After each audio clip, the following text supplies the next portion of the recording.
Bismillahirrahmanirrahim. Alhamdulillahirabbil alamin wa bihi nasta'in ala umuri dunya waddin. Wassalatu wassalamu ala asyrafil anbiya'i wal mursalin wa ala alihi wa sahbihi ajma'in.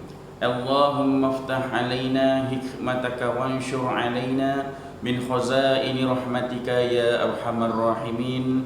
Assalamualaikum warahmatullahi wabarakatuh. Alhamdulillah, pertama-tama dan selamanya kita merafakkan kesyukuran kepada Allah SWT kerana dengan izinnya pada hari ini, pada kali ini kita dapat bersua lagi, kita dapat bersiaran lagi untuk kita meneruskan perkongsian kita yang berkaitan dengan pelajaran Jawi. Seperti mana sedia maklum, pada siri yang pertama saya telah pun menjelaskan bagaimana kita nak menulis, hendak menulis ejaan Jawi baharu dengan ejaan yang tepat. Bab yang pertama, ialah KWK, yang mana saya telah pun menyatakan KWK, konsonan, vokal konsonan, vokal huruf A yang berada di tengah pada suku kata tersebut hendaklah digugurkan. Hendaklah digugurkan. Dan ini yang saya nak sampaikan untuk kali ini berkaitan dengan KWK yang perlu dikekalkan huruf alifnya. Pada awal mula saya dah katakan KWK dia mesti digugurkan huruf A, padanan A untuk alif. Yang digugurkan A untuk alif pada KWK ini dia hanya ada pada 90% sahaja. 90%. Bermakna dia ada lagi baki 10% lagi. Dan 10% ini adalah KWK yang tidak boleh digugurkan huruf A untuk alifnya. Walaupun dia dalam KWK, walaupun bagaimanapun, dalam keadaan macam mana pun, dia tidak boleh digugurkan dengan sebab 3 perkara. Dengan sebab 3 perkara. Baik. Izinkan saya untuk saya menulis Okey, baik. Yang pertama, apabila saya katakan KWK ini, saya katakan pada permulaannya KWK ini 90%. 90% dia naklah digugurkan huruf A untuk alifnya. A untuk alifnya sama ada perkataan itu perkataan dari bahasa Melayu ataupun bahasa Inggeris. Baik. Daripada 10% ini yang kita nak bincangkan pada kali ini, 10% ini adalah KWK yang dikekalkan huruf A untuk alifnya. Ini bermakna tanda right ini adalah huruf A yang perlu dikekalkan. Baik, pada asasnya KWK yang dalam bahasa Melayu dengan bahasa Inggeris ini yang perlu dikekalkan KWK huruf A ini saya buatlah dalam 3, dalam 3. Okey, dalam 3. Pecahannya 3 lah. Baik, yang pertama sekali dia merujuk kepada hukum ewa. Ni. Semua perkataan yang mengandungi ewa pada suku kata yang tertutup di akhirnya, dia hendaklah dikekalkan huruf A untuk alifnya. Agak-agaknya boleh faham tak agak-agak? Baik, dia mudah saja. Hukum ewa ni adalah perkataan yang dieja, yang di tengah-tengah tu ada ewa. Ewa, contohnya apa contoh? Contohnya dewan, tewas, lewat, sewang dan sebagainya lah. Baik, kita tengok contoh yang dikatakan ewa ni, yang mana huruf A ni tidak boleh digugurkan. Okey, kita tengok sekarang ni. EWA. Ewa. Ewa ni contoh perkataannya apa? Dewan. DEWAN. Dewan. Baik. Kita kembali kepada asal. Bagaimana cara nak menjauhkan perkataan begini? Kita hendaklah mengikut langkah yang telah pun ditetapkan, yang telah disusun. Yang pertama, kedua dan ketiga. Ni dia ada 3 kan langkah ni. Langkah ni kita perlu ikutlah ya, supaya kita mudah. Ini nama dia teknik dalam penulisan jawi. Kita nak dapatkan ejaan yang tepat ya, bukannya sekadar bunyi, tapi kita nak dapatkan ejaan yang tepat. Okey, baik. Yang pertama, kita bina suku kata. Okey, bila dibina saja suku kata, sudah tentulah dia ada 2 suku kata. Suku kata yang pertama de, yang kedua wan.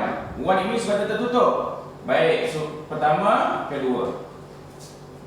Tadi saya dah katakan dewan ini adalah hukum ewa. Ewa ni yang maknanya ada di tengah-tengahnya EWA, ewa.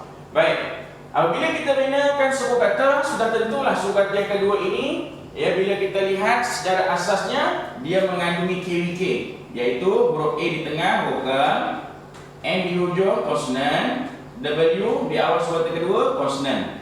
Baik, ada KWK di situ. Pada asasnya dia perlu digugurkan. Tetapi ya, oleh kerana dia ini termasuk dalam kekecualian yang perlu dikekalkan huruf alif, ya, kekecualian yang mana dalam KWK ini perlu dikekalkan alifnya, maka kita tidak boleh gugurkan. Ya, kita boleh gugurkan sebab dia hukum ewa. Jadi kita terus pada langkah yang kedua, padanan yang kedua, padanan huruf, iaitu D untuk apa? D untuk dal. I untuk apa? I untuk ya. Okey, W, wow, A, alif, N untuk nun. Okey, nampak tak? Kan? 1, 2, 3, 4, 5. Ada 5 padanan hurufnya. Dan kita ambil yang langkah ketiga, sifatnya dan sebagai jawapannya dal, ya, wow, alif, nun. Dewan. Alifnya hendaklah dikekalkan walaupun ejaan ini mengandungi KWK. Apa perkataan lain selain dari dewan tadi? Tewas, lewat, lagi apa? Sewang dan sebagainya lah. Okey ya. Jadi saya bawakan satu contoh je lah ya. Syarat dia mesti terbuka. Kalau bukan terbuka, syaratnya mesti tertutup ya, tertutup, sudah tertutup. Kalau terbuka tak boleh. Nanti jangan pula kamu kata terbuka ya. Jadi murid-murid semua, kita kena tahu di sini syaratnya hukum ewa ini dia hendaklah tertutup. Okey, baik. Ini yang pertama yang dikatakan sebagai hukum ewa. Dia kekalkan A untuk alif. Kita tengok yang kedua. KWK yang perlu dikekalkan huruf A untuk alifnya. Yang kedua ialah W1SK. Apa makna W1SK? W satu suku kata. W di awal suku kata. Maknanya W satu suku kata. Dia syaratnya mesti W itu dia berada di mana? Di awal suku kata. Baik, contohnya macam mana? Contoh. Okey. Kita ambil contoh what, W A B, what. What. Kita tengok ada tak KWK kat sini?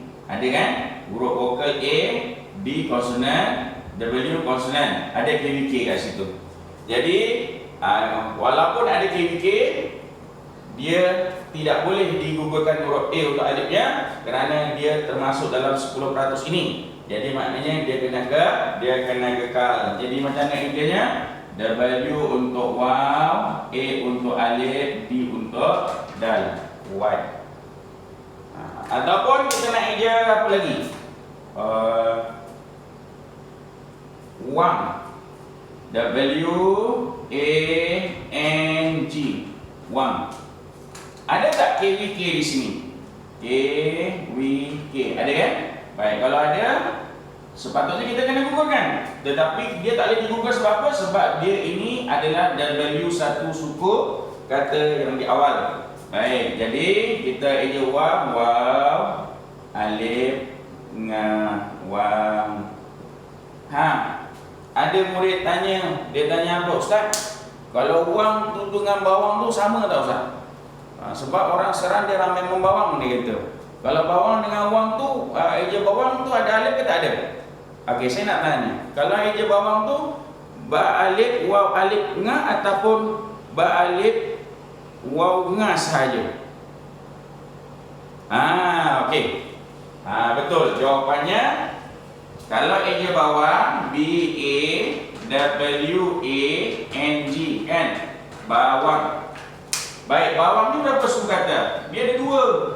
Jadi dia tidak termasuk W1 suku kata sebab ini adalah bawang. Bawang tu bawang lah kan? Kalau wang tu wang. Wang tu duit. Kalau bawang ni dia yang itulah bawang putih bawang merah tu kan. Jadi dia tak termasuk lah. Jadi kalau dia tak termasuk pada W1 suku kata, bermakna bawang di sini ada KWK.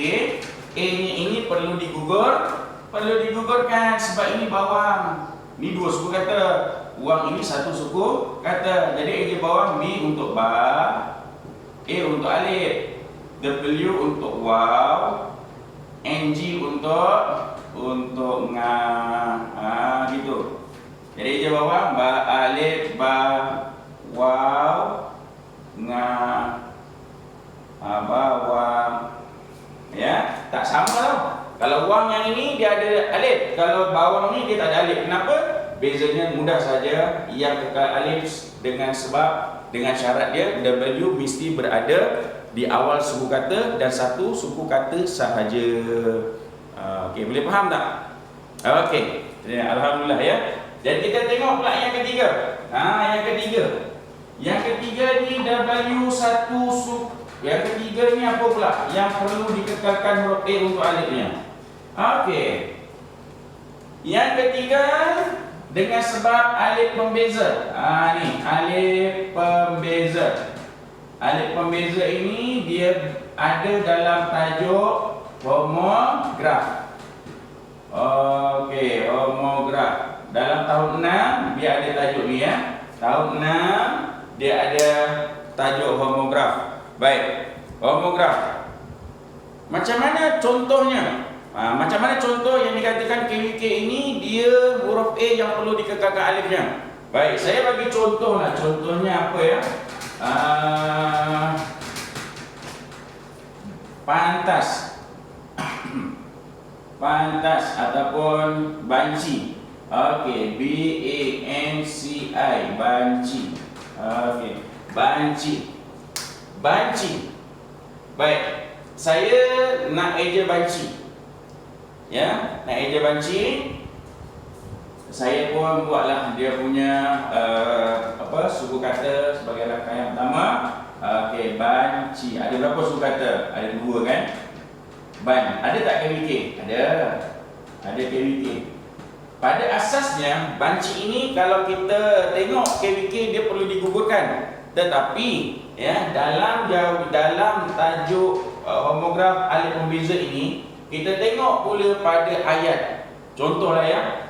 Saya membanci penduduk taman tersebut. Dalam ayat tersebut dia nak perkataannya banci. Ya, perkataannya ialah banci. Jadi kalau anda katalah dalam ayat itu kita nak perkataan banci dan kita buat KWK di sini, kita gugurkan huruf A, katakanlah ya kita gugur huruf A, apa yang tinggal ialah huruf B untuk ba, N untuk nun, C untuk ca, I untuk ya. Kita sambungkan jawapannya. Ba, nun, ca, ya. Ba, nun, ca, ya. Apa akan jadi? Saya membenci. Jadi apa? Saya membenci penduduk taman tersebut.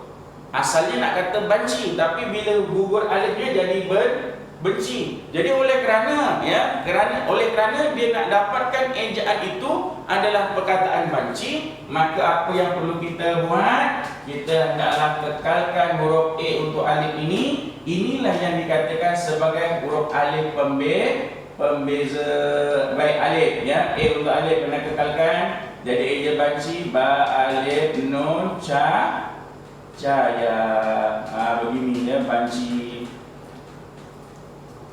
Faham tak? Okey.